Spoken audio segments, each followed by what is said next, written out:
ദൈവനാമത്തിൽ ഏവർക്കും സ്നേഹവന്ദനം. കൊലോസ് ലേഖന പഠനത്തിലേക്ക് സ്വാഗതം. ഒരു വാക്ക് പ്രാർത്ഥിച്ചുകൊണ്ട് നമുക്ക് ആരംഭിക്കാം.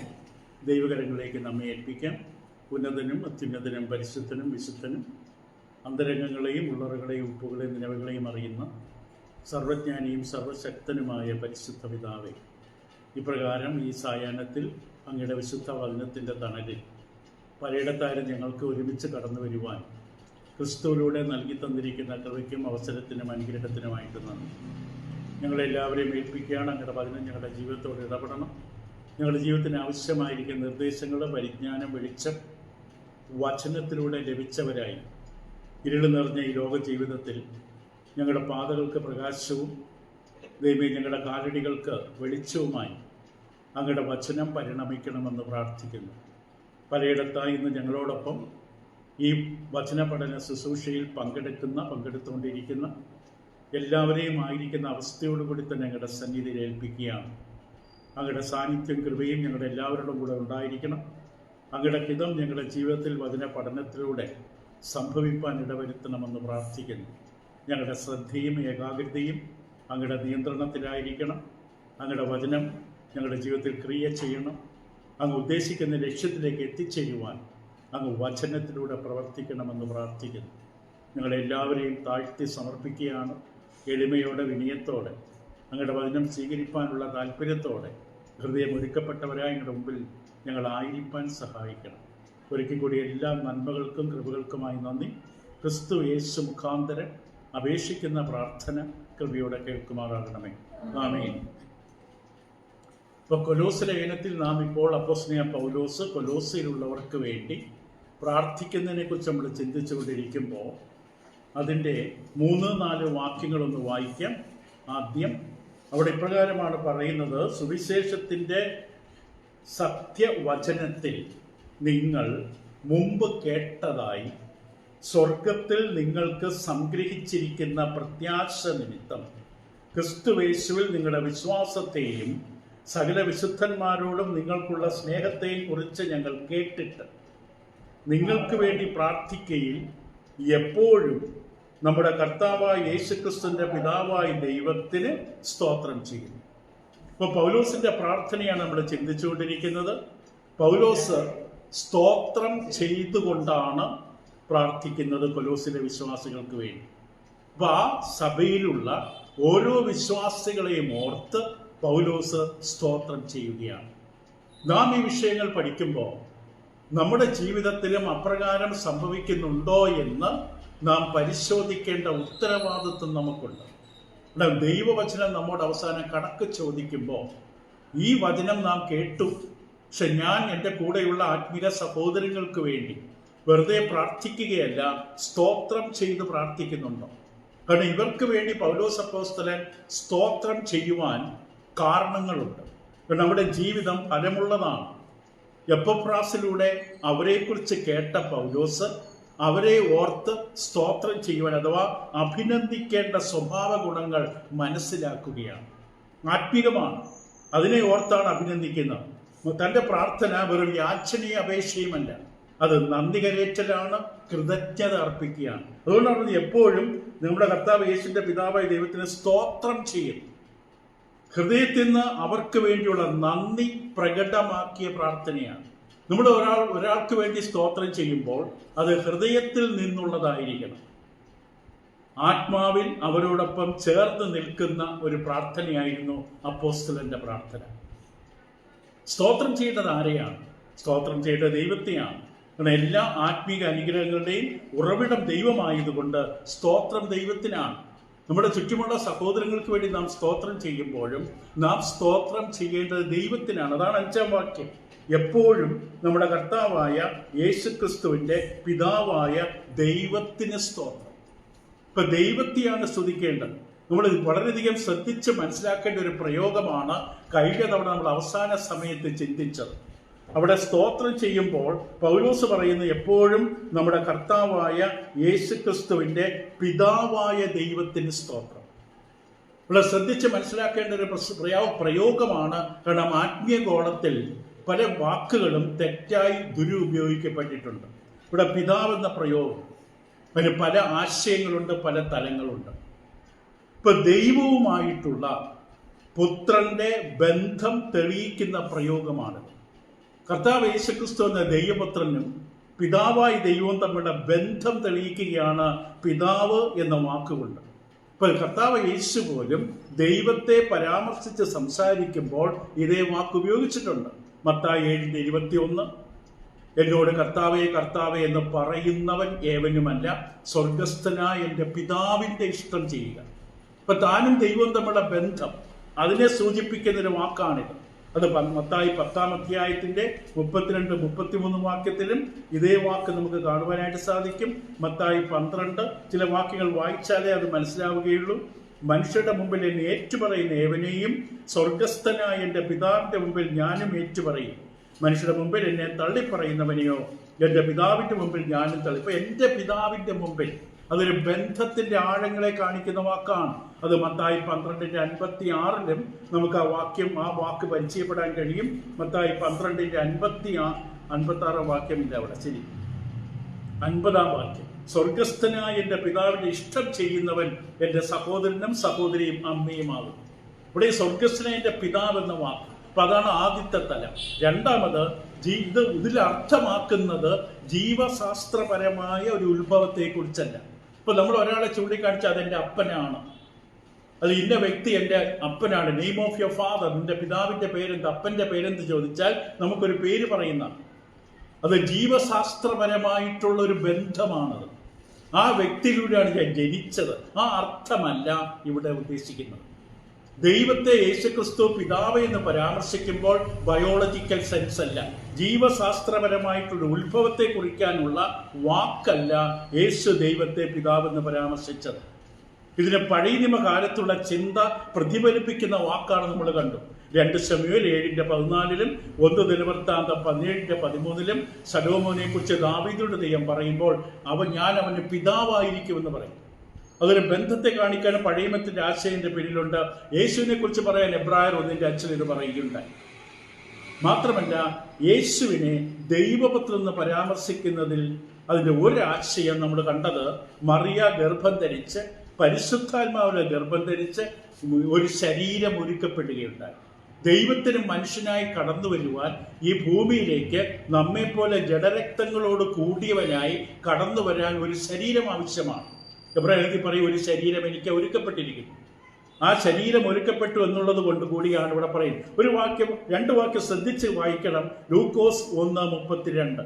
ലൂക്കോസിന്റെ സുവിശേഷം 1-ാം അധ്യായം 32-ാം വാക്യത്തില് ഗബ്രിയേൽ ദൂതൻ മറിയയ്ക്ക് പ്രത്യക്ഷപ്പെടുമ്പോൾ പറഞ്ഞു, അവൻ യേശു എന്ന് പേർ വിളിക്കണം, അവൻ വലിയവനാകും, അത്യുന്നതന്റെ പുത്രൻ എന്ന് വിളിക്കപ്പെടും.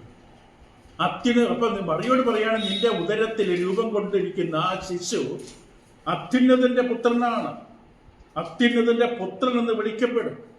അപ്പൊ ആ മനുഷ്യാവതാരത്തിൽ ഇറങ്ങി വന്ന വ്യക്തിയെക്കുറിച്ച് ദൈവത്തിന്റെ പുത്രൻ, അതിന്റെ 35-ാം വാക്യം ലൂക്കോസ് 1.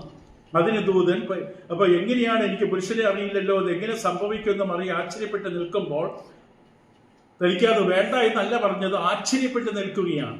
എന്താണ് തനിക്ക് സംഭവിക്കുന്നതെന്ന് മനസ്സിലാകുന്നില്ല. അതിന് ദൂതൻ പറയുന്നത്, പരിശുദ്ധാത്മാവ് നിന്റെ മേൽ വരും, അത്യുന്നതിന്റെ ശക്തി നിന്റെ മേൽ നേരിടും, ആകയാൽ ഉത്ഭവിക്കുന്ന വിശുദ്ധ പ്രജ ദൈവപുത്രൻ എന്ന് വിളിക്കപ്പെടും.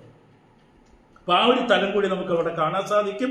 അപ്പോൾ ഒരു ശരീരം ഒരുക്കപ്പെട്ടു. ഇങ്ങനെ മനുഷ്യാവതാരത്തിൽ കടന്നു വരുന്നതിന് മുമ്പ് തന്നെ അനാദിയായി നിത്യനായി അസ്തിത്വമുള്ള വ്യക്തിയായി കർത്താവ് യേശു ഭൂമിയിലേക്ക് മനുഷ്യനായി കടന്നു വന്നു, ദൈവപുത്രൻ എന്ന ആ സ്ഥാനത്തോടു കൂടി. ആ പ്രയോഗം അന്വർത്ഥമാക്കിക്കൊണ്ട് ദൈവപുത്രൻ. അപ്പൊ ആ പുത്രൻ എന്ന വാക്കിന്റെ ആശയങ്ങളാണ് ഇത് കണ്ടത്. യോഹന്നാന്റെ സുവിശേഷം വ്യക്തമായി നമുക്കറിയാം, ആദിയിൽ വചനമുണ്ടായിരുന്നു, വചനം ദൈവത്തോടു കൂടെയായിരുന്നു, വചനം ദൈവമായിരുന്നു. എന്നാൽ ക്രിസ്തുവിന് ഉത്ഭവമില്ല, അനാദിയായി ഉള്ളവനാണ്. ഭൂമിയിലുള്ളത് എല്ലാത്തിനും ഉത്ഭവമുണ്ട്. എന്നിട്ട് യോഹന്നാന്റെ സുവിശേഷം 1-ാം അധ്യായം അതിന്റെ 14-ാം വാക്യത്തിൽ വചനം എന്ന പേരിൽ അവതരിപ്പിക്കപ്പെട്ട ഈ വ്യക്തിയെക്കുറിച്ച് പറയുന്നത്, വചനം ജഡമായി തീർന്നു. ഒരു മനുഷ്യന്റെ നടുവിൽ നിന്ന് കൂടാരമടിച്ചതുപോലെ യേശു പ്രാർത്ഥിക്കുമ്പോൾ യോഹന്നാൻ 17:5 പറഞ്ഞത് ഇങ്ങനെയാണ്. യോഹന്നാന്റെ സുവിശേഷം 17-ാം അധ്യായം 5-ാം വാക്യത്തില്, ഇപ്പോൾ പിതാവേ, ലോകമുണ്ടാകും മുമ്പേ എനിക്ക് നിന്റെ അടുക്കൽ ഉണ്ടായിരുന്ന മഹത്വത്തിൽ എന്നെ നിന്റെ അടുക്കൽ മഹത്വപ്പെടുത്തണമേ. ഇപ്പൊ കർത്താവ് യേശു നിത്യനാണ്, അനാദിയായിട്ടുള്ളവനാണ്, ഭൂമിക്ക് ആരംഭമുണ്ട്. ദൈവത്തിന്, ക്രിസ്തുവിന് ആരംഭമില്ല. നിത്യമായ ആത്മീകമായ പ്രകൃതിക്ക് മനുഷ്യർക്കുള്ളതുപോലെ ഒരു പിതാവിൻ്റെ ആവശ്യമില്ല എന്ന് നമുക്കിവിടെ കാണാൻ സാധിക്കുകയാണ്. ഇത്രയും കാര്യങ്ങൾ നമ്മൾ ഏകദേശം കഴിഞ്ഞ നമ്മൾ ചിന്തിച്ച കാര്യങ്ങളാണ്. നമ്മൾ മുന്നോട്ട് പോകുമ്പോൾ കാണാൻ കഴിയും. ഇപ്പോൾ ഇവിടെ നമ്മൾ കണ്ടു, യേശുവിനെ ദൈവത്തിൽ നിന്ന് പരാമർശിക്കുന്നതിനുള്ള മറ്റൊരു കാരണം പിതാവുമായുള്ള കൂട്ടായ്മയുടെ അടിസ്ഥാനത്തിലാണ്. ഇവർ തമ്മിലുള്ള കൂട്ടായ്മ ഈ ഒരു പ്രയോഗത്തിന് കാരണമാവുകയാണ്. കാരണം വളരെ അടുത്ത ആർദ്രത നിറഞ്ഞ ഒരു സ്നേഹബന്ധം പിതാവുമായി യേശു പങ്കുവച്ചു. യോഹന്നാന്റെ സുവിശേഷം 15-ാം അധ്യായം 9-ാം വാക്യം ഇങ്ങനെ കേൾക്കാം. യോഹന്നാൻ 15:9. ഇപ്പൊ പിതാവുമായുള്ള കൂട്ടായ്മ വളരെ ആർദ്രതയുള്ള ഗാഠമായൊരു കൂട്ടായ്മ അവിടെ ഉണ്ടായിരുന്നു. യോഹന്നാൻ 15:9 പറയുന്നത്, പിതാവ് എന്നെ സ്നേഹിക്കുന്നത് പോലെ ഞാനും നിങ്ങളെ സ്നേഹിക്കുന്നു. ഇപ്പൊ പിതാവ് എന്നെ സ്നേഹിക്കുന്നു. നമുക്കാർക്കും അനുഭവിക്കാൻ കഴിയാത്ത സ്നേഹത്തിന്റെ ഉന്നത തലമാണ്. പിതാവ് പുത്രനെ സ്നേഹിക്കുന്ന സ്നേഹത്തെക്കുറിച്ചാണ്. പിതാവ് എന്നെ സ്നേഹിക്കുന്ന പോലെ യേശു പറയുകയാണ്, ഞാനും നിങ്ങളെ സ്നേഹിക്കുന്നു. അതാണ് ശരിക്കും യോഹന്നാൻ 1:18 പറയുന്ന പോലെ പിതാവിന്റെ മടിയിലിരിക്കുന്ന ഏകജാതനായ പുത്രൻ എന്ന പ്രയോഗത്തിൽ പ്രതിഫലിക്കുന്നത്. പിതാവിന്റെ മടിയിലിരിക്കുന്ന ഏകജാതനായ പുത്രൻ, അത് വെറും ഫിസിക്കലായി, ശാരീരികമായി, ഭൗതികമായ ഒരു മടി എന്ന അർത്ഥമല്ല. പിതാവിന്റെ ഉള്ളിൽ എന്നുള്ള അർത്ഥമാണ് അവിടെ കാണുന്നത്. യോഹന്നാൻ 1:18. അതേ സമയത്ത് ശ്രദ്ധിക്കുക, യേശുക്രിസ്തുവിന്റെ പിതാവ് എന്ന പ്രയോഗത്തിൽ ത്രിഏകനായ ദൈവം, ഈ ത്രിഏകനാണ്. പക്ഷെ 3 അസ്തിത്വങ്ങളുണ്ട്, 3 ആളത്വങ്ങളുണ്ട്. പിതാവും പുത്രനും അവർ ഒന്നാണ് എന്ന് യോഹന്നാൻ 10:30 പറയുമ്പോഴും ഞാനും പിതാവും ഒന്നാകുന്നു. പക്ഷെ അവർ ഒന്നല്ല. ഞാനും പിതാവും ഒന്നാകുന്നു പറയുന്നുണ്ടെങ്കിലും വ്യക്തിത്വം വ്യത്യസ്തമാണ്. അവിടെ യോഹന്നാൻ 5:22 ക്രിസ്തു പറഞ്ഞു, സകല ന്യായവിധിയും പുത്രനെ ഏൽപ്പിച്ചിരിക്കുന്നു. പിതാവ് ന്യായം വിധിക്കുന്നില്ല, എല്ലാ ന്യായവിധിയും പുത്രന് കൊടുത്തിരിക്കുന്നു. ഇപ്പം പിതാവ് ചെയ്യുന്നില്ല, പുത്രൻ ചെയ്യുന്നു. ഇപ്പൊ 2 വ്യക്തിത്വ കർമ്മങ്ങൾ അവിടെ കാണാം. ദൈവം ഏകനാണ്, മനുഷ്യരായി നമ്മുടെ ബുദ്ധിതലങ്ങൾ കൊണ്ട് ഉൾക്കൊള്ളാൻ കഴിയുന്ന അപ്പുറമുള്ളൊരു വെളിപ്പെടുത്തലാണ്. എങ്കിലും നമ്മൾ വിശ്വസിക്കാൻ കഴിയുന്ന കാര്യങ്ങൾ നമുക്ക് മനസ്സിലാക്കാൻ കഴിയും എന്നതും സത്യമാണ്. നമ്മൾ മനസ്സിലാക്കണമെന്ന് ദൈവം ആഗ്രഹിക്കുന്ന കാര്യം നമുക്ക് തീർച്ചയായിട്ടും മനസ്സിലാക്കാൻ കഴിയും. നമുക്ക് മനസ്സിലാക്കാൻ ആവശ്യമില്ലാത്ത കാര്യം മനസ്സിലാക്കാൻ ശ്രമിക്കണ്ട. നമ്മൾ മനസ്സിലാക്കാൻ കഴിയുന്ന കാര്യം മനസ്സിലാക്കാൻ ശ്രമിച്ചാൽ മതി, ബാക്കി വിശ്വസിച്ചാൽ മതി. ഇപ്പൊ പിതാവ് ആരെയും വിധിക്കുന്നില്ല, പക്ഷെ പുത്രൻ എല്ലാം വിധിക്കും. അപ്പൊ തന്നെ വ്യക്തിത്വം 2ആയി. മാത്രമല്ല, ലോകത്തിലേക്ക് പുത്രൻ തിരികെ വരുന്ന സമയം പിതാവിന് മാത്രമേ അറിയാവുള്ളൂ. പുത്രൻ എന്നുള്ള മനുഷ്യാവതാരത്തിൽ യേശു പറയുകയാണ്, എനിക്കറിയില്ല. അവിടെ തന്നെ വ്യക്തിത്വത്തിന്റെ 2 അവസ്ഥകൾ കണ്ടു. മർക്കോസ് 12:13-32. 1 Corinthians 15:27-28 യേശു ഇപ്പോൾ സർവ്വത്തിലും മീഥയുള്ളവനാണ്. എന്നിട്ട് പറയുന്നുണ്ട്, സകലവും കീഴാക്കി കൊടുത്തവൻ ഒഴികെ. താൻ എല്ലാവർക്കും മീതെയുള്ളവനാണ്, പക്ഷേ സകലവും തനിക്ക് കീഴാക്കി കൊടുത്തന്നവൻ ഒഴികെ. അത് പിതാവിനെ കുറിച്ചാണ്.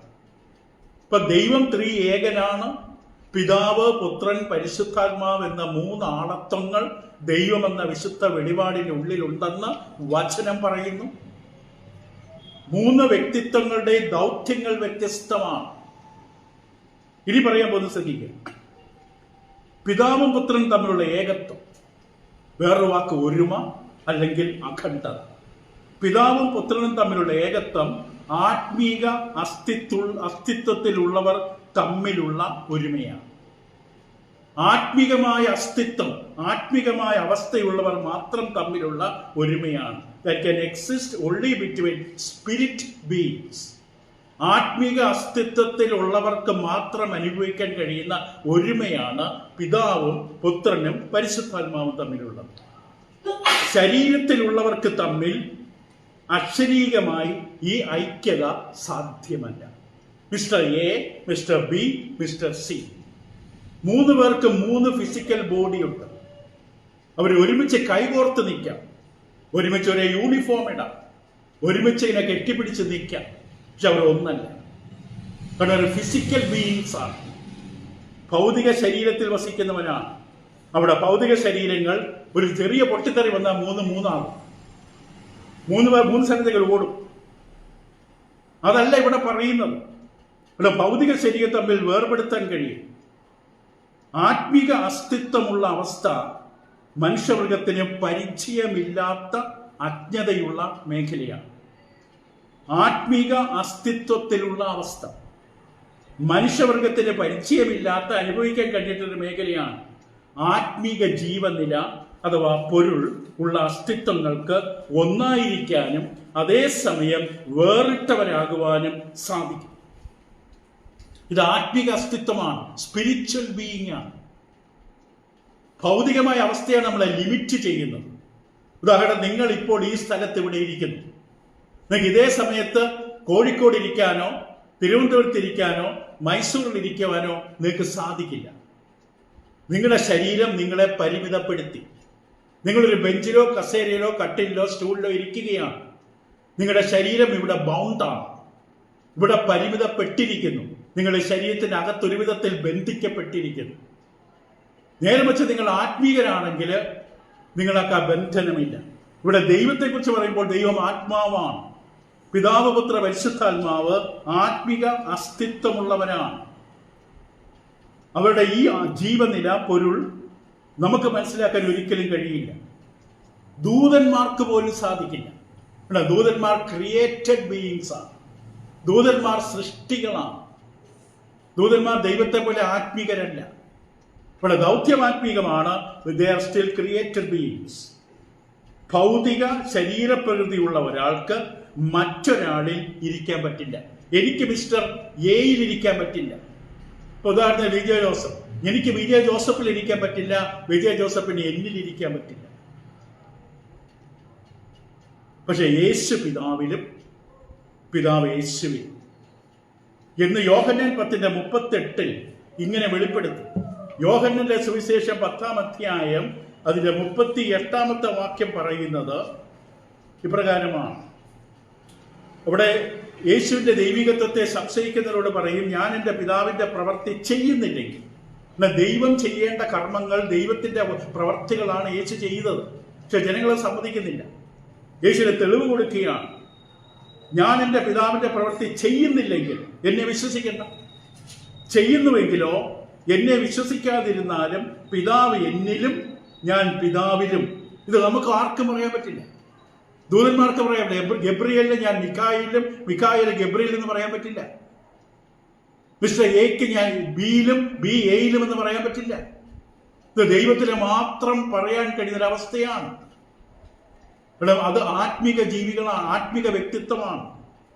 ഇവിടെ യേശു പറയുകയാണ്, ഞാൻ പിതാവിലും പിതാവ് എന്നിലുമെന്ന് നിങ്ങൾ ഗ്രഹിച്ച് അറിയേണ്ടതിന് പ്രവൃത്തിയെ വിശ്വസിപ്പിക്കുക. ക്രിസ്തു പറയും, ഞാൻ ചെയ്യുന്ന പ്രവൃത്തി ഞാനല്ല, എന്നിൽ വസിച്ചുകൊണ്ട് പിതാവ് ചെയ്യുകയാണ്. ഇത് നമുക്കാർക്ക് ചെയ്യാൻ പറ്റില്ല. കുട്ടികൾ ഒരു പക്ഷേ തമാശയ്ക്ക് പറയും, അപ്പ അത് ചേട്ടൻ എന്നെ കൊണ്ട് ചെയ്യിപ്പിച്ചതാണ്. ചേട്ടൻ എന്നിൽ വസിച്ചുകൊണ്ട് ചെയ്യുന്നതല്ല.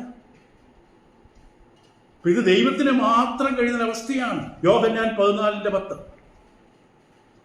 യോഹന്നാന്റെ സുവിശേഷം 14-ാം അധ്യായം 10-ാം വാക്യത്തിൽ, ഞാൻ പിതാവിലും പിതാവ് എന്നിലുമാകുന്നു എന്ന് നീ വിശ്വസിക്കുന്നില്ലയോ? നമ്മുടെ വിശ്വസിക്കാനാ പറഞ്ഞിട്ടുള്ളൂ. നീ മൈക്രോസ്കോപ്പിലൂടെ നോക്കി തെളിയിക്കാൻ പറഞ്ഞില്ല. അത് നമ്മുടെ മേഖലയല്ല. നമ്മുടെ വിശ്വസിക്കാനേ പറഞ്ഞുള്ളൂ. വിശ്വാസം വചനത്താൽ. ദൈവത്തിൽ അങ്ങനെ പറയുന്നുണ്ട്, yes God I believe it എന്ന് പറയുന്നതാണ് വിശ്വാസി. നമ്മൾ പിന്നീട് താഴോട്ട് വരുമ്പോൾ ഇവിടെ ത്രീ അവസ്ഥകൾ കാണും. വിശ്വാസം, പ്രത്യാശ, സ്നേഹം. അന്നേരം വിശ്വാസത്തെ കുറിച്ച് പറയുമ്പോൾ നമ്മൾ മനസ്സിലാവും. നമ്മളെല്ലാവരും വിശ്വാസി എന്ന് പറയുന്നുണ്ടെങ്കിലും ശരിക്കും അതിനെ പഠിക്കുമ്പോൾ ചോദ്യം നമ്മോട് തന്നെ ചോദിക്കേണ്ടി വരും, ഞാൻ വാസ്തവത്തിൽ വിശ്വാസി തന്നെയാണോ? ഇവിടെ ദൈവം പറയുന്നത് എനിക്ക് വിശ്വസിക്കാൻ തയ്യാറില്ല. ദൈവം 6 ദിവസം കൊണ്ട് പ്രപഞ്ചത്തെ ഉണ്ടാക്കിയെന്ന് പറയുമ്പോൾ ഇല്ല, അതിൽ കോടിക്കണക്കിന് വർഷങ്ങൾ ഇടവേള ഉണ്ടായിരുന്നു എന്നൊക്കെ പറഞ്ഞ് നമ്മുടെ തർക്കങ്ങൾ തുടങ്ങും. ദൈവം, നീ വിശ്വാസിയല്ല. നീ വിശ്വാസിയാണെങ്കിൽ ഞാൻ എന്ത് വെളിപ്പെടുത്തിയിരിക്കുന്നു എന്നത് മാത്രമായിരിക്കണം നിന്റെ നിശ്ചയം. നമുക്ക് ഇഷ്ടമുള്ളത് കേൾക്കാനും വിശ്വസിക്കാൻ നമുക്ക് ഇഷ്ടപ്പെടുന്നത്, പക്ഷെ അത് വിശ്വാസിയുടെ ഗുണമല്ല. ഇവിടെ ഈ വാക്യം വായിച്ചപ്പോൾ നമുക്ക് അങ്ങനെ ചിന്ത വരുന്നത്, ഞാൻ പിതാവിലും പിതാവ് എന്നിലുമാകുന്നുവെന്ന് നീ വിശ്വസിക്കുന്നില്ലയോ? വിശ്വസിച്ചാലേ ദൈവത്തിന് മഹത്വം കാണാൻ പറ്റൂ. ഞാൻ നിങ്ങളോട് പറയുന്ന വചനം സ്വയമായിട്ടല്ല സംസാരിക്കുന്നത്, പിതാവ് എന്നിൽ വസിച്ചുകൊണ്ട്. നമുക്ക് ആർക്കും അത് പറയാൻ പറ്റില്ല. പിതാവ് എന്നിൽ വസിച്ചുകൊണ്ട് തന്റെ പ്രവൃത്തി ചെയ്യുന്നു. ഞാൻ പിതാവിലും പിതാവ് എന്നിലുമെന്ന് എന്നെ വിശ്വസിപ്പീൻ, അല്ലെങ്കിൽ പ്രവൃത്തി നിമിത്തം വിശ്വസിപ്പീൻ. ഞാൻ പിതാവും പിതാവ് എന്നിലും. അപ്പൊ അവർ തമ്മിലുള്ള ദൈവിക തുല്യത കൂടി അവിടെ കാണാം. ഒരു ചെറിയ 0.00001% പോലും അവർ തമ്മിലുള്ള ഡിഫറൻസ് ഇല്ല. ഡിഫറൻസ് ഉണ്ടെങ്കിൽ പിതാവ് പുത്രനിലും പുത്രന് പിതാവിലും ഇരിക്കാൻ പറ്റില്ല. അത് വളരെ വ്യക്തമായി നമ്മൾ മനസ്സിലാക്കാൻ സാധിച്ച ഒരു ഭാഗ്യമാണ്. 14:20 ഞാൻ എൻ്റെ പിതാവിലും നിങ്ങൾ എന്നിലും ഞാൻ നിങ്ങളിലും എന്ന് നിങ്ങൾ അന്നറിയും. അത് പരിശുദ്ധാത്മാവ് നമ്മിൽ വന്ന് നിറഞ്ഞ ആത്മനിറവ് നമ്മൾ അനുഭവിക്കുമ്പോൾ നമുക്ക് കിട്ടാൻ പോകുന്ന ആ ബന്ധത്തിന്റെ ഒരു ആഴതലമാണ് അവിടെ പറയുന്നത്. ഞാൻ പിതാവിലും പിതാവ് എന്നിലുമാകുന്നെന്ന് നീ വിശ്വസിക്കുന്നില്ലോ. ഞാൻ നിങ്ങളോട് പറയുന്ന വചനം സ്വയമായിട്ടല്ല, പിതാവ് എന്നിൽ വസിച്ചുകൊണ്ട് തന്റെ പ്രവൃത്തി ചെയ്യുന്നു. ഞാൻ പിതാവിലും പിതാവ് എന്നിലും എന്ന് എന്നെ വിശ്വസിപ്പീൻ, അല്ലെങ്കിൽ പ്രവൃത്തിയെ വിഷയം വായിച്ച വാക്യം ഒന്നുകൂടെ പറയുകയാണ്. ഞാൻ എൻ്റെ പിതാവിലും നിങ്ങൾ എന്നിലുമെന്ന് ഞാൻ നിങ്ങളിലും എന്ന് നിങ്ങൾ അന്നറിയും. അതായത് പരിശുദ്ധാത്മാവ് കടന്നു വന്ന പെന്തക്കോസ്ത് നാളിന് ശേഷം അപ്പോസ്തലന്മാർ പറയുകയാണ്, നിങ്ങൾക്ക് മനസ്സിലാക്കാൻ സാധിക്കും ദൈവം പിതാവ് പുത്രൻ പരിശുദ്ധാത്മാവിലാണ് ഒരു ദൈവ പൈതലായിരിക്കുന്നത്. We are surrounded by the triune God. ഞാൻ പിതാവിലും പുത്രനിലും പരിശുദ്ധാത്മാവിലുമാണ്. അവരുമായിട്ട് നമുക്ക് കൂട്ടായ്മയുള്ളത് യോഹന്നാന്റെ ലേഖനത്തിൽ പറയും. എത്ര ഉന്നതമായ വെളിച്ചമാണ്. അതുകൊണ്ടാണ് ഞാൻ നിങ്ങളെ അനാഥരായി കൈവിട്ടിട്ടില്ല. ഞാൻ എൻ്റെ പിതാവിനെ നിങ്ങൾ എന്നിലുമെന്ന് നിങ്ങൾ അന്നറിയും. അപ്പം പിതാവിനും പുത്രനും ഒന്നായിരിക്കാൻ കഴിയും, പക്ഷെ രണ്ടായി പ്രവർത്തിക്കാൻ. വളരെ ബൈബിളിൽ വളരെ ഉന്നതമായൊരു വെളിപാടാണ് നമ്മളിപ്പോൾ ചിന്തിച്ചത്. കാരണം പിതാവ് പുത്ര പരിശുദ്ധാത്മാവ് സ്പിരിച്വൽ ബീയിങ്സ് ആണ്, ആത്മീകമായ അസ്തിത്വമുള്ളവരാണ്. നമ്മൾ 3 പേര് കൈകോർത്ത് നിൽക്കുന്നത് പോലെയല്ല. ഒരാൾക്ക് വേറൊരാളിലാകാൻ മനുഷ്യ തലത്തിൽ സാധിക്കില്ല. എത്രത്തോളം ആഴമായിട്ട് നമ്മൾ ചേർത്ത് സ്നേഹിത എന്ന് പറഞ്ഞാലും ഒരാൾക്ക് മറ്റൊരാളാകാൻ പറ്റില്ല, മറ്റൊരാളിലേക്ക് വരില്ല. അതാണ് ഇവിടെ യേശു വ്യക്തമായിട്ട് പറഞ്ഞത്, ഞാൻ പിതാവിലും പിതാവ് എന്നിലും. പക്ഷെ അതേ സമയത്ത് പിതാവിന് പിതാവിന്റെ ജോലി ചെയ്യാം, പുത്രന് പുത്രന്റെ ജോലി ചെയ്യാം, പരിശുദ്ധാത്മാവിന്റെ പരിശുദ്ധാത്മാവിന്റെ ജോലി ചെയ്യാം. വ്യക്തിത്വം വ്യത്യസ്തമാണ്, ആളത്വം വ്യത്യസ്തമാണ്. നമ്മൾ കണ്ടു, പിതാവ് ന്യായം വിധിക്കുന്നില്ല, ന്യായവിധിയെല്ലാം പുത്രന് കൊടുത്തു. കാരണം മനുഷ്യവർഗത്തെ രക്ഷിക്കാൻ രക്ഷാദൗത്യം ഏറ്റെടുത്ത് ഒരു ശരീരത്തിൽ ഇറങ്ങി വന്ന് ക്രൂസിൽ മരണത്തോളം സ്വയം താഴ്ത്തി മനുഷ്യർക്ക് വേണ്ടി പാപപരിഹാര യാഗമായി തീർന്ന ആ പുത്രനെ പിതാവ് പറഞ്ഞു, സകലരെയും ന്യായവിധിക്കുള്ള അവകാശം നിനക്കുള്ളതാണ്. പുത്രൻ പറഞ്ഞ എല്ലാം അറിയാം, പക്ഷെ എന്നാ തിരിച്ചു വരാൻ പോകുന്നത് ദൈവത്തിന് മാത്രം അറിയാം. ഇപ്പൊ 3 വ്യക്തിത്വങ്ങൾ ഉണ്ടെങ്കിലും 3 പേർക്കും ആ 3 വേറിട്ട അവസ്ഥകൾ എടുത്തു കാണിക്കുന്നുണ്ട്. അത് വളരെ വ്യക്തമായി കാണാൻ സാധിക്കും. പക്ഷെ 2ആയി പ്രവർത്തിക്കാനും 3ആയി പ്രവർത്തിക്കാനും കഴിയും. യോഹന്നാന്റെ സുവിശേഷം 8-16-18 വരെ, യോഹന്നാൻ 8-16-18 നമുക്ക് ഇങ്ങനെ വായിച്ച് കേൾക്കാം. അവിടെ പറയുന്നത്, ഞാൻ വിധിച്ചാലും ഞാൻ ഏകനല്ല, ഞാനും എന്നെ അയച്ച പിതാവും കൂടെയാകിയാൽ എന്റെ വിധി സത്യമായിരിക്കുന്നു. 2 മനുഷ്യരുടെ സാക്ഷ്യം സത്യം. അപ്പൊ പിതാവും പുത്രനും, അപ്പൊ 2 മനുഷ്യരുടെ സാക്ഷ്യം, 2 ആളത്വങ്ങൾ, 2 വ്യക്തിത്വങ്ങളുടെ സാക്ഷ്യം സത്യമെന്ന് നിങ്ങളുടെ ന്യായപ്രമാണത്തിൽ എഴുതിയിരിക്കുന്നല്ലോ. ഞാൻ എന്നെക്കുറിച്ച് തന്നെ സാക്ഷ്യം പറയുന്നു, എന്നെ അയച്ച പിതാവ് എന്നെക്കുറിച്ച് സാക്ഷ്യം പറയും. നിന്റെ പിതാവ് എവിടെയും ചോദിച്ചില്ല, നിങ്ങളാകട്ടെ എൻ്റെ പിതാവിനെ ആകട്ടെ എന്നെ ആകട്ടെ അറിയുന്നില്ല. യേശുവിനെ അറിഞ്ഞെങ്കിൽ നിങ്ങൾ പിതാവിനെ അറിയുമായി. എന്നാൽ പിതാവ് പുത്രനിലും പുത്രൻ പിതാവിലും. അപ്പൊ നമ്മൾ ചിന്തിച്ചുകൊണ്ടിരിക്കുന്നത്, ഇവിടെ പൗലോസ് അപ്പോസ്തലൻ പ്രാർത്ഥനയിലേക്ക് നമ്മൾ ചെന്നപ്പോൾ അതിന്റെ 1-ാം അധ്യായം കൊലോസ്യ ലേഖനം 1:5 നമ്മുടെ കർത്താവ് യേശുവിന്റെ പിതാവായ ദൈവത്തിന് സ്തോത്രം ചെയ്യുന്നു എന്ന വാക്യത്തിന്റെ അടങ്ങുന്ന വളരെ ഉന്നത തലങ്ങളാണ് നമ്മൾ പരിചയപ്പെട്ടത്. നമുക്കറിയാൻ കഴിയുന്ന, മനസ്സിലാക്കാൻ കഴിയുന്നതിന് പരിമിതിയുണ്ട്.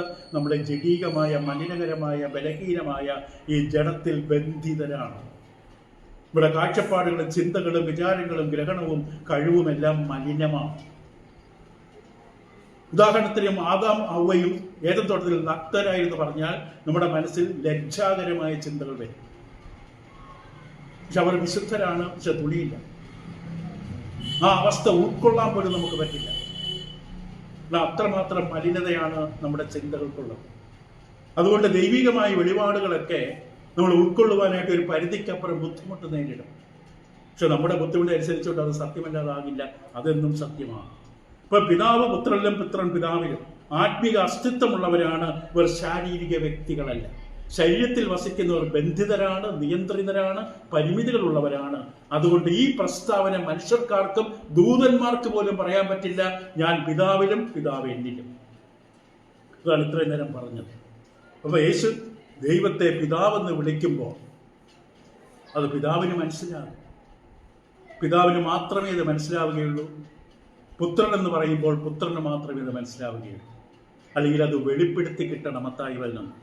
ഇപ്പൊ കൂടാതെ പിതാവെന്ന പ്രയോഗത്തിൽ ബഹുമാനമുണ്ട്, മനഃപൂർവമായ വിധേയത്വമുണ്ട്, അനുസരണം എന്നിവ ഉൾപ്പെടും. നമ്മൾ പല തലങ്ങളിലാണ് ആ പിതാവെന്ന വാക്കിന്റെ അർത്ഥം കണ്ടത്.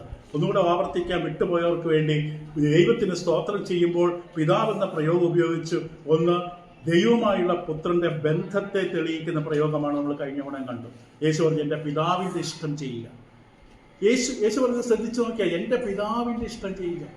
എന്തൊരു അടുത്ത ആളടുപ്പമുള്ള ഗാഠമായ ആത്മബന്ധമാണ് എൻ്റെ അപ്പൻ, എൻ്റെ പിതാവിന്റെ ഇഷ്ടം. രണ്ടാമത് ഇത് അർത്ഥമാക്കുന്ന ദൈവശാസ്ത്രപരമായ ഒരു ഉത്ഭവം എനിക്ക് പിതാവിൽ നിന്നുണ്ടായി.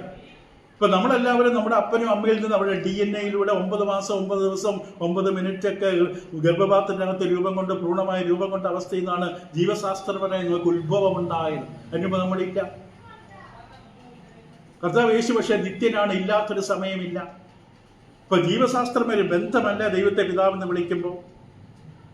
ഈ വാക്ക്, ഈ പ്രയോഗം പഴയമകാലത്തുള്ള ചിന്തകൾ തന്നെയാണ്. ദാവീദോട് പറയുമ്പോൾ ശലോമനെ കുറിച്ച് ഞാൻ അവന് അപ്പനാകും, ഞാൻ അവന് പിതാവും അവനിക്ക് പുത്രനാകും, അത് ബന്ധത്തെ കാണിക്കുകയാണ്. ആ തരത്തിൽ ഞാനോട് ഇടപെടുമെന്നാണ്. അപ്പൊ തെറ്റ് ചെയ്താൽ വടി കൊണ്ട് അടി കൊടുക്കും. മക്കളെ നമ്മൾ അങ്ങനെ ചെയ്യാറുണ്ട്. തെറ്റ് ചെയ്യുമ്പോൾ വടിയെടുത്ത് അടി കൊടുക്കും. ആ തരത്തിലുള്ള അവസ്ഥ ഇവിടെ കണ്ടു. അപ്പം മാത്രമല്ല, മറിയ ഗർഭം ധരിച്ച ഒരു ശരീരമായി അല്ലെങ്കിൽ ദൈവം മനുഷ്യരായി കടന്നു വരുമ്പോൾ, വചനം ജഡമായി തീരുമ്പോൾ അത്യുന്നതന്റെ പുത്രൻ, ലൂക്കോസ് 32-35 അവിടെ ദൈവത്തിൽ നിന്ന് വിളിക്കപ്പെടും. എല്ലാ തലങ്ങളാണ് നമ്മളുടെ കണ്ടത്. അവസാനമായിട്ട് കുറച്ച് ഉന്നതമായ ഒരു തലമാണ് കണ്ടത്. ഈ 3 ആത്മതലങ്ങളാണ് പിതാവ്, പുത്ര, പരിശുദ്ധ. ദൈവം ആത്മാവാണ്. അതേസമയത്ത് ദൈവം എന്ന ഏക ദൈവത്തിൽ 3 ആളത്വങ്ങളുണ്ട്. പിതാവ്, പുത്രൻ, പരിശുദ്ധൻ. യാതൊരു ഏറ്റക്കുറച്ചിലില്ല അവരുടെ സമാനതയ്ക്ക്, അവരുടെ അന്തസത്തയിൽ, അവരുടെ അസ്തിത്വത്തിൽ, അവരുടെ ഉള്ളല്, അവർ തമ്മിലുള്ള അവസ്ഥയിൽ യാതൊരു വ്യതിയാനവും വ്യത്യാസമോ മാറ്റമോ ഇല്ല. പിതാവ്, പുത്ര, പരിശുദ്ധാത്മാവ്. അതിപ്പോൾ നമ്മൾ പറഞ്ഞത് പിതാവെന്ന പ്രയോഗത്തിൽ ബഹുമാനം, മനഃപൂർവമായ വിധേയത്വം, അനുസരണം എന്നിവ ഉൾപ്പെടുന്നു. എബ്രായർ 5:8 അവിടെ കർത്താവ് യേശുക്രിസ്തുവിനെ കുറിച്ച് ഇങ്ങനെ കാണാൻ സാധിക്കും. എബ്രായർ 5-ാം വാക്യത്തിൽ പുത്രനെങ്കിലും താൻ അനുഭവിച്ച കഷ്ടങ്ങളാൽ, പുത്രനെങ്കിലും അവിടെ പറയുന്ന പ്രയോഗം ശ്രദ്ധിച്ചൊക്കെ, പുത്രനെങ്കിലും താൻ അനുഭവിച്ച കഷ്ടങ്ങളാൽ അനുസരണം പഠിച്ച് തികഞ്ഞവനായി തന്നെ അനുസരിക്കുന്ന ഏവർക്കും നിത്യരക്ഷയുടെ കാരണബോധനായിത്തീർന്നു. പുത്രനെങ്കിലും ഇത്ര ആഴമായ ഗാഠമായ ബന്ധം പിതാവായി ദൈവത്തോടുള്ള ഈ പുത്രനായിരുന്നിട്ട് മനുഷ്യാവതാരത്തിൽ ഇറങ്ങി വരുമ്പോൾ നമുക്ക് മാതൃകയായി തീരാൻ, അനുസരണത്തിന്റെ മാതൃകയായി തീരാൻ താൻ എല്ലാ നിമിഷവും തിരുവെഴുത്തിന് വിധേയത്വവും അനുസരണം കാണിച്ചുകൊണ്ട് കീഴ്പ്പെട്ടു നിന്നു. മറിയമെന്ന് വിളിക്കുമ്പോഴും വീട്ടിലേക്ക് തിരിച്ചു വരാൻ വിളിക്കുമ്പോഴും അവിടെ 12-ാമത്തെ വയസ്സിൽ ആ ശാസ്ത്രിമാരുടെ നടുവിൽ നിന്ന് യേശു ഇറങ്ങി അനുസരണത്തോടെ വീട്ടിൽ വന്നു. 30-ാമത്തെ വയസ്സ് വരെ കീഴ്പ്പെട്ടിരുന്നു. അനുസരണം പഠിച്ച് തികഞ്ഞവനായി നമുക്കൊരു മാതൃക കാണിക്കുകയാണ്. മാതാപിതാക്കൾക്ക് മക്കൾ വിധേയപ്പെട്ടിരിക്കണം. യേശുവിടെ സമൂഹത്തിൽ വളരെ ഉത്തമ സാക്ഷിയായി ജീവിച്ചു. ആർക്കൊരു തെറ്റ് കുറ്റം കണ്ടുപിടിക്കാൻ പറയാൻ കഴിയുമായിരുന്നില്ല. അതുകൊണ്ടാണ് യേശുവിനെ ദൈവം അംഗീകരിച്ച് പ്രസാദിച്ച് പരിശുദ്ധാത്മാവിനെ പ്രാവരൂപത്തിൽ അയച്ചു കൊടുത്തത്. യേശുവിന്റെ വ്യക്തിപരമായ ജീവിതത്തിലും പെരുമാറ്റത്തിലും ഇടപാടുകളിലും എന്തെങ്കിലും കുറവുകളോ ന്യൂനതകളോ ഉണ്ടായിരുന്നെങ്കിൽ പിതാവായ പുത്രൻ യേശുവിനെ അംഗീകരിക്കില്ല. ഇവിടെ ഞാൻ പ്രസാദിച്ചിരിക്കുന്നു പറഞ്ഞത് യേശുവിന്റെ ജീവിതം പിതാവിന് പ്രസാദകരമായി. 30 വർഷം യേശു അങ്ങനെ ജീവിച്ചു. അപ്പോൾ ഫിലിപ്പിയർ 2:8 നമുക്കറിയാവുന്ന പ്രയോഗം ഫിലിപ്പിയർ 2:8 അവിടെ നമ്മൾ പഠിച്ചിട്ടുള്ള പ്രയോഗമാണ്. അവൻ വേഷത്തിൽ മനുഷ്യനായി വിളങ്ങി തന്നെത്താൻ താഴ്ത്തിയ മരണത്തോളം, ക്രൂശിലെ മരണത്തോളം അനുസരണമുള്ളവനായിരുന്നു. ഒരു അപ്പന്റെ നിർദ്ദേശ, കൽപ്പന, ആജ്ഞ മകൻ എത്രത്തോളം കൃത്യമായി അനുസരിക്കുന്നത് പോലെ പൂർണ്ണമായി വിധേയപ്പെട്ട് ദൈവഹിതത്തിന് താൻ അനുസരണം കാണിച്ച്, അപ്പോൾ ദൈവം പറഞ്ഞു, നിനക്ക് എന്നെ അപ്പ എന്ന് വിളിക്കാം, വേറെ ആരും വിളിക്കരുത്. നമ്മുടെ മാനുഷിക ഭാഷയിൽ പറഞ്ഞു, നിനക്കെന്നെ അപ്പ, പിതാവെന്ന് വിളിക്കാൻ അവകാശം. യേശു അത് തന്നെയാണ് ഉദ്ദേശിച്ചത്. എന്നോട് കർത്താവെ കരുതുന്നത് വെറുതെ വാഗൊണ്ട് കസത്ത് കാണിക്കല്ലേ. നിങ്ങളുടെ ഹൃദയം അനുസരണത്തിന്റെ മാതൃകയാണെങ്കിൽ, എൻ്റെ പിതാവിൻ്റെ ഇഷ്ടം ചെയ്യുകയാണെങ്കിൽ, അവരൊന്ന് നീ കുടിച്ച മുലയും നിന്റെ സഹോദരങ്ങളും നിന്റെ അമ്മയൊക്കെ ഭാഗ്യവശം അല്ല. പിതാവിന്റെ ഇഷ്ടം ചെയ്യുന്നവരത്രയും ഭാഗ്യവാന്മാർ. അപ്പൊ ഈ പിതാവെന്ന തലങ്ങൾ വളരെ വലുതാണ്. പക്വതയും ഉത്തരവാദിത്തമുള്ള ഒരു മകൻ അപ്പനോട് കാട്ടുന്ന വിശ്വസ്തത പോലെ. ഇപ്പൊ ഒന്നായ തുല്യരായ രണ്ട് വ്യക്തികളായി പിതാവിനെയും പുത്രനെയും. പരിശുദ്ധാത്മാവ് അങ്ങനെ തന്നെയാണ്. ആത്മാവ് നിന്ന് പ്രവർത്തിക്കുന്നു, പിതാവ് പ്രവർത്തിക്കുന്നു, പുത്രൻ പ്രവർത്തിക്കുന്നു.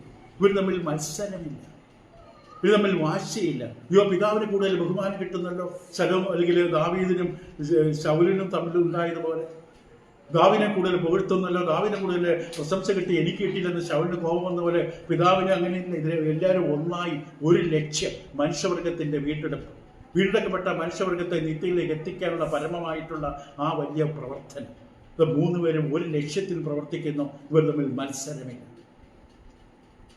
അപ്പോൾ അതേസമയത്ത് മനസ്സിലാക്കണം, മനുഷ്യരായി നമ്മൾ എത്രയൊക്കെ പറഞ്ഞാലും എത്രയൊക്കെ ശ്രമിച്ചാലും നമുക്ക് ഉൾക്കൊള്ളാൻ കഴിയില്ല.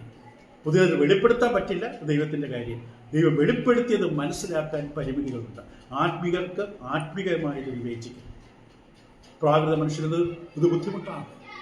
കാരണം അത് നമ്മുടെ കുറവാണ്, ദൈവത്തിൻ്റെ കുറവല്ല. നമ്മുടെ ജഡീകമായ മലിനമായ പ്രകൃതിയോടുള്ള നമ്മുടെ അടുപ്പം മനസ്സ്. ആത്മികർ തികഞ്ഞവരുടെ ഞാൻ സംസാരിക്കുന്ന പോലെ ദിവസം പറയും 1-2 ആത്മിക പക്വത, ആത്മിക താല്പര്യം, ആത്മിക ദാഹം, ആത്മികമായ ഇഷ്ടമുള്ളവർക്ക്, ആത്മികരായവർക്ക്. ആത്മികമായത്, ആ വാക്യം എന്ത് രസമെന്നറിയാം. ആത്മികന്മാർക്ക് ആത്മികമായത് തെളിച്ചു. ദൈവം നമുക്ക് അറിവാനായി ദൈവത്തിലുള്ള ദൈവം വെളിപ്പെടുത്തി തരും. വെളിപ്പെടുത്തിയ കാര്യം നമുക്ക് അറിയാനായി ദൈവം ആത്മാവിനെ തന്നു. ആത്മാവിനെ നിയന്ത്രിക്കപ്പെട്ട് ജീവിക്കുന്നവർക്ക് ആത്മീകമായ രഹസ്യങ്ങൾ ഹൃദയദൃഷ്ടി തുറന്ന് കാണിച്ചു. അത് ബുദ്ധിതലത്തിൽ മനസ്സിലാക്കാം. ബുദ്ധിയിൽ നമുക്ക് എഴുതി വയ്ക്കാം. ഉദാഹരണം പറയുന്നതാണ്. ബുദ്ധിയിൽ നമുക്ക് ഇങ്ങനെ കാണാതെ പഠിക്കാം, പക്ഷെ അതിൻ്റെ ആഴം അറിയാൻ പറ്റില്ല. അത് ദൈവം കൃപ ചെയ്തതെനിക്ക്. ബറിയോന ശിമയോനെ, നീ ഭാഗ്യവാൻ. ജഡരക്തങ്ങൾ, നിന്റെ വിദ്യാഭ്യാസം, പാണ്ഡിത്യം, പ്രാഗൽഭ്യം, നിന്റെ യാതൊരുവിധ കർമ്മങ്ങൾ, ഇതിലൂടെ നിനക്കത് മനസ്സിലാക്കാൻ പറ്റില്ല. യേശു ദൈവപുത്രനാണ്. അപ്പം ഇവിടെ നമ്മൾ കണ്ടു, ഒരു മകൻ അപ്പനോട് വിശ്വസ്തയോടെ അനുസരണം, വിധേയത്വം കാണിക്കുന്ന പോലെ. ക്രിസ്തു താൽക്കാലികമായി ദൈവമായുള്ള തുല്യത, അതായത് ഏകത്തിൽ ദൈവത്തോട് സമാനത അനുഭവിച്ചവനാണ്. തൽക്കാലം ഇത് മാറ്റിവെച്ചു. വിശേഷാൽ ദൈവീകത്വം മാറ്റാൻ പറ്റില്ല. വെള്ളത്തിന്റെ ഈർപ്പം എവിടെ കൊണ്ട് ഒഴിച്ചാലും വെള്ളമാണ്. തീയുടെ ചൂട് എന്നും തീയുടെ ചൂടാണ്. യേശുവിന്റെ ദൈവീകത്വത്തിന് ഒരിക്കലും മാറ്റമില്ല. പക്ഷേ എടുത്ത വേഷം മാറി, ദാസരൂപമെടുത്തു. പക്ഷെ ദൈവം തന്നെയാണ്. കണ്ടാൽ പക്ഷെ തോന്നില്ല, കണ്ടാൽ വിരൂപനാണ്, രൂപഗുണമില്ല, തലയ്ക്ക് ചുറ്റും ഓറ, വെളിച്ചം പ്രകാശിക്കുന്നില്ല, പടങ്ങൾ വരച്ചു വെച്ചതുപോലെ. കാരണം അവർക്ക് വേറെ വഴിയില്ല ദൈവത്തെ അറിയാൻ, ഈ പടം മാത്രമേ ഉള്ളൂ. അപ്പൊ ഇവിടെ നമ്മൾ വ്യക്തമായി കാണാൻ സാധിക്കുന്നു, ഒരു ചില വിശേഷ അധികാരങ്ങൾ മാറ്റിവെച്ച് മനുഷ്യവേഷം ധരിച്ച് ഇറങ്ങി വരുന്നതിനായി, ദാസനായി തീരുന്നതിന് മാറ്റിവെച്ച് ഉപേക്ഷിച്ച്. അതാണ് ഫിലിപ്പിയർ 2:6. ഒരു പുത്രൻ പിതാവിന്റെ സമസ്വഭാവമുള്ള വ്യക്തിയാണ്. ദൈവം പിതാവ് പുത്രൻ യേശു പുത്രൻ എന്നൊക്കെ പറയുമ്പോൾ ഒരു വിധത്തിലൂടെ പറയുന്നത് രണ്ട് ദൈവീകത്വമാണ്. പിതാവ് പുത്ര പരിശുദ്ധാത്മ ഏക ദൈവത്തിലെ 3 ആളത്വങ്ങളാണ്. പക്ഷെ വേറിട്ട വ്യക്തിത്വങ്ങളുള്ളത് എന്നുള്ളത് കൊണ്ടാണ് നമ്മൾ അങ്ങനെ പറഞ്ഞത്. വേറിട്ട പ്രകൃതിയുണ്ട് 2 പേർക്ക്, പക്ഷെ ഒരേ സ്വഭാവമാണ്. ഞാനും പിതാവും ഒന്ന്. പിതാവ് ദൈവമാണെങ്കിൽ ഞാനും ദൈവം.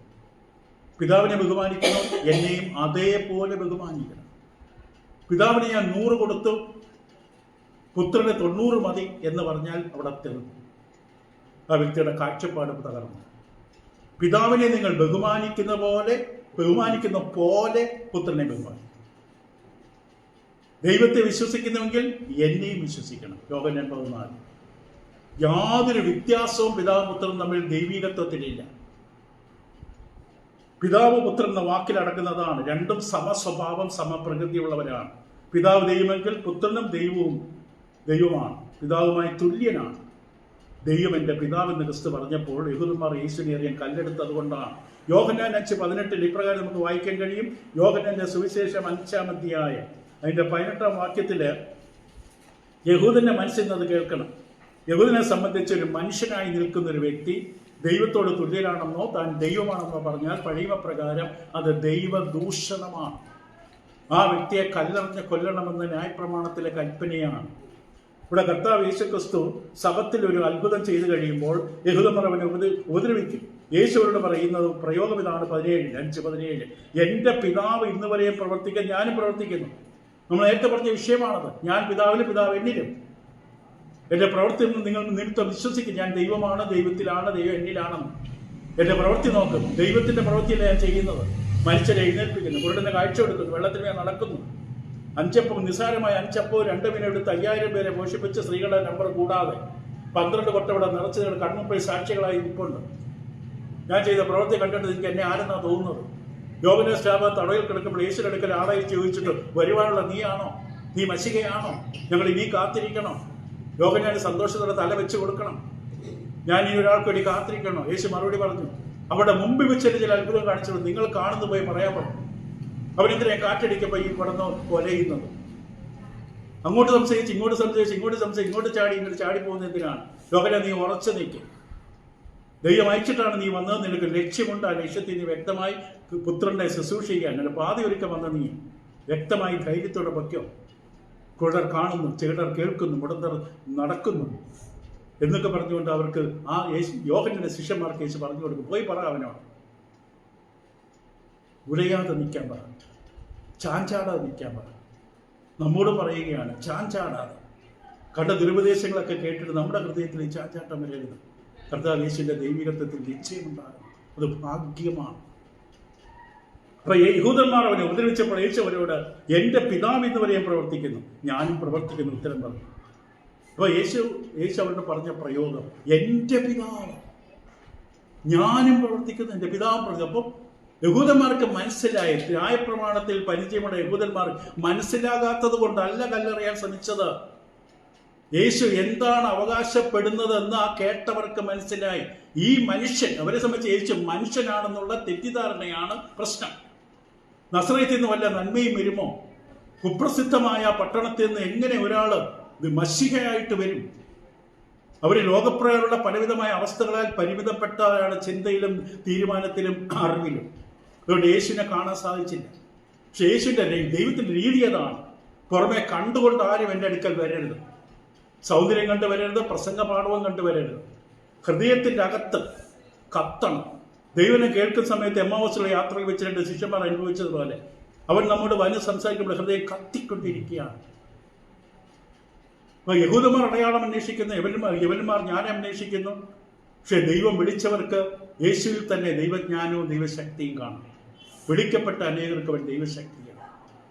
അതേ യേശുവിനാണ് അവർ തള്ളിയത്. അവരുടെ കാരണം അത്ഭുതം ചെയ്യുന്നില്ല, അടയാളം ചെയ്യുന്നില്ല, യേശു പ്രസംഗിക്കുന്നത് ജ്ഞാനമില്ല. അതേ യേശുവിൻ്റെ വേറൊരു കൂട്ടർക്ക് രക്ഷയായി ജ്ഞാനമായി. ഉള്ളം കൊണ്ടാണ് തീരുമാനിക്കപ്പെടുന്നത്. യേശു അവരോട് പറഞ്ഞു, എൻ്റെ പിതാവ് പ്രവർത്തിക്കുന്നു, ഇതുവരെ ഞാനും പ്രവർത്തിക്കുന്നു എന്ന് പറഞ്ഞു. അങ്ങനെ അവൻ സബത്തിനെ ലംഘിച്ചത് കൊണ്ട് മാത്രമല്ല, അവിടെ ന്യായപ്രമാണപ്രകാരമുള്ള സബത്തിനെ യേശു സബത്ത് ലംഘിക്കില്ല. യേശു സബത്ത് ലംഘിച്ചാൽ പിന്നെ മരിച്ചിട്ട് കാര്യമില്ല. ഏതെങ്കിലും ഒരു പ്രമാണം, ന്യായപ്രമാണം, ഏതെങ്കിലും ഒരു വസ്തുത യേശു ലംഘിച്ചാൽ യേശു ഒരിക്കലും സകലവും നിവൃത്തിയായെന്ന് യേശുവിന് പറയാൻ പറ്റില്ല. യേശു ലംഘിച്ചത് സബത്തിനെയില്ല. സബത്തിന്റെ പേരിൽ യഹൂദ ആചാര അനുഷ്ഠാനങ്ങൾ, അവരുണ്ടാക്കിയെടുത്തതായ ദൈവം പറഞ്ഞിട്ടില്ലാത്ത ആചാര അനുഷ്ഠാനങ്ങൾ, കെട്ടിവെച്ച ഭാരങ്ങൾ, അതാണ് യേശു തകർത്ത് കളഞ്ഞത്. മനുഷ്യൻ കഴുത്തു നേരെ നിൽക്കാൻ കഴിയാത്ത വണ്ണം, തലയുയർത്തി നിൽക്കാൻ കഴിയാതെ വണ്ണം, ദൈവത്തിനടുക്കൽ വരാൻ കഴിയാതെ വണ്ണം മത അധ്യക്ഷന്മാർ കെട്ടിവെച്ച ഭാരമുണ്ട്. അതാണ് യേശു എടുത്ത് വലിച്ചെറിഞ്ഞ് കളഞ്ഞത്. അങ്ങനെ അവൻ സബത്തിനെ ലംഘിച്ചത് കൊണ്ട് മാത്രമല്ല, സ്വന്തം പിതാവ്. ഇത്ര ഒരു ഭാഷകൾ പരാജയപ്പെട്ട് പിൻവാങ്ങുകയാണ്. മലയാളമാകട്ടെ, ഇംഗ്ലീഷാകട്ടെ, സാൻസ്ക്രിറ്റ് ആകട്ടെ, ബംഗാളി ആകട്ടെ, തമിഴാകട്ടെ, ഏത് ഭാഷയാകട്ടെ, മനുഷ്യന്റെ ഭാഷകൾ പറ്റാതെ വരുന്ന അവസ്ഥ. യേശു ദൈവം എൻ്റെ പിതാവ്, സ്വന്തം പിതാവ് എന്ന് പറഞ്ഞു. എൻ്റെ അർത്ഥം തന്നെ അവിടെ എഴുതുന്നു ആത്മാവ്. അങ്ങനെ പറഞ്ഞുകൊണ്ട് ദൈവത്തോട് തന്നെ താൻ സമമാക്കി. God is equal to Jesus, Jesus is equal to God എന്ന് പറഞ്ഞാൽ യേശു പൂർണ്ണമായി യേശു മാത്രമെന്നല്ല, യേശു നാമമല്ല, അത് ദുരുപദേശം. ഇപ്പോഴത്തെ യഹോവ സാക്ഷി, അത് ദുരുപദേശം. ദൈവം 3 ആളത്വങ്ങളായി വെളിപ്പെട്ടു. ഈ 3 ആളത്വങ്ങൾ, പിതാവ്, പുത്രനും പരിശുദ്ധാത്മാവും തുല്യമായി എസൻസിലും നേച്ചറിലും എല്ലാത്തിലും അവർ തുല്യമായി ദൈവമാണ്. അത് ദൈവവചനം. Correct understanding of the script. അത് മനസ്സിലാക്കണമെങ്കിൽ കൃപ വേണം. കൃപയില്ലാത്തടത്താണ് ദുരുപദേശങ്ങൾ ഉത്ഭവിക്കുന്നത്. ദൈവം വെളിപ്പെടുത്തുന്നില്ല. അപ്പൊ ഇവിടെ തന്നെത്താൻ ദൈവത്തോട് സമമാക്കിയത് കൊണ്ടും യഹൂദന്മാർ അവനെ കൊല്ലുവാൻ അധികമായി ശ്രമിച്ചു. യേശുവിന്റെ ദൈവികത്തെ അംഗീകരിക്കാൻ അവർ തയ്യാറല്ല. യേശുവിന്റെ പുറമെയുള്ള ഭൗതികമായ ശരീരവും കടന്നു വന്ന പട്ടണവും കടന്ന സ്ഥലവും കുടുംബവും മറ്റു സാഹചര്യങ്ങളും വെച്ച് നോക്കിക്കൊണ്ട് അവർ അളന്നു. അങ്ങനെ അളന്നാൽ ദൈവത്തെ കാണാൻ പറ്റില്ല. അപ്പോൾ നമ്മുടെ വിഷയം കുറച്ച് കൂടുതലായി പോയി, എങ്കിലും സാരമില്ല, ചിലത് മനസ്സിലാക്കണം ദൈവം ആഗ്രഹിക്കുന്നുണ്ടാകും. അപ്പോൾ ഇവിടെ പ്രാർത്ഥനയ്ക്ക് ഇനി ആ തിരിച്ച് പ്രാർത്ഥനയ്ക്ക് നമ്മൾ വരില്ല. അപ്പോൾ 5-ാം വാക്യം കൊലോസ്യ ലേഖനം 1 ഇവിടെ പറയുന്നത്, കൊലോസ്യ ലേഖനം 1-ാം അധ്യായത്തിന്റെ 5-ാം വാക്യത്തിൽ പൗലോസ് പ്രാർത്ഥിക്കുകയാണ് കൊലോസിലുള്ളവർക്ക് എപ്പോഴും നമ്മുടെ കർത്താവ് യേശുവിന്റെ പിതാവായ ദൈവത്തിന്, യേശു ക്രിസ്തുവിന്റെ പിതാവായ ദൈവത്തിന് സ്തോത്രം ചെയ്ത് എപ്പോഴും നമ്മുടെ കർത്താവ് എന്ന വാക്ക്, ക്രിസ്ത്യാനികളുടെ മാത്രം കർത്താവ് എന്നല്ല അർത്ഥം. കർത്താവ് എന്ന വാക്കിലേക്ക് നോക്കിയാൽ യേശു സ്വർഗത്തിലെ ഭൂമിക്ക് കർത്താവാണ്. മത്തായി 28:18. സ്വർഗത്തിലെ ഭൂമിയിലെ സകല അധികാരം, അതാണ് ആ കർത്താവ് എന്ന വാക്ക്. All authority is a master of heaven and earth. ഭൂമിയുടെയും സ്വർഗത്തിന്റെയും കർത്താവാണ്. അതിൽ പരിമിതമായ അർത്ഥത്തില് ദൈവ മക്കൾക്ക് മാത്രം വിളിക്കാം യേശുവിനെ കർത്താവേ. പ്രപഞ്ചത്തിന്റെ ഉടയവൻ, പരിപാലകൻ എന്ന നിലയിൽ, മാസ്റ്റർ എന്ന നിലയിൽ സകലത്തിന്റെ കർത്താവാണ്.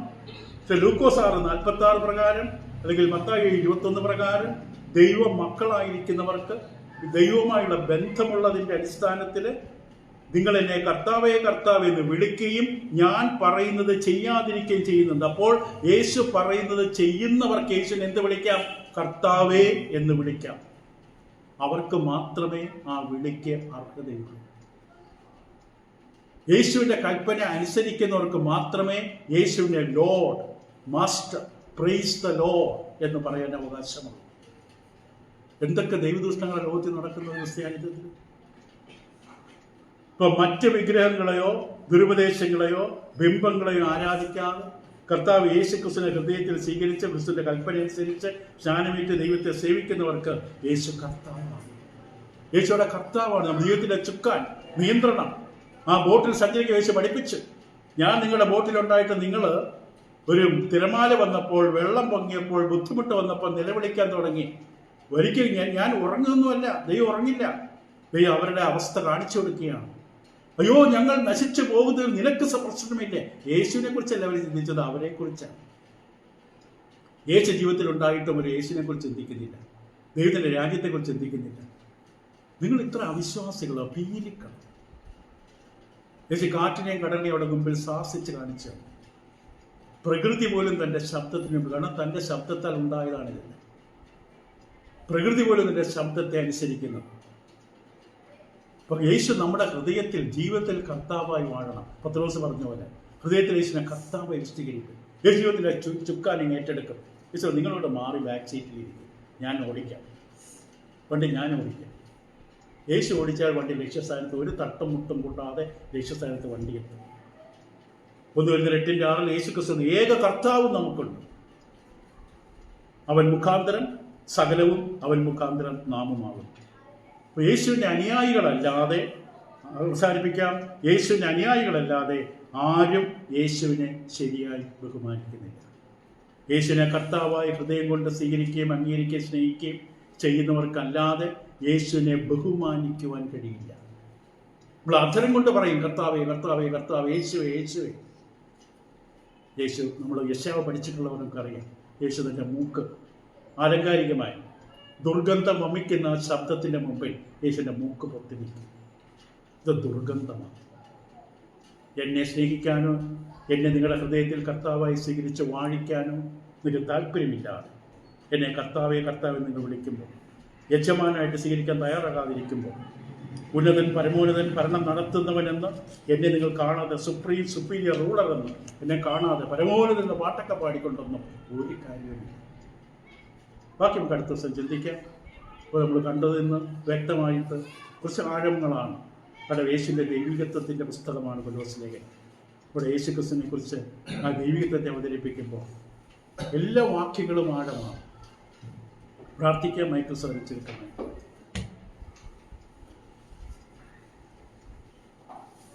ജോസഫും പ്രാർത്ഥിക്കും.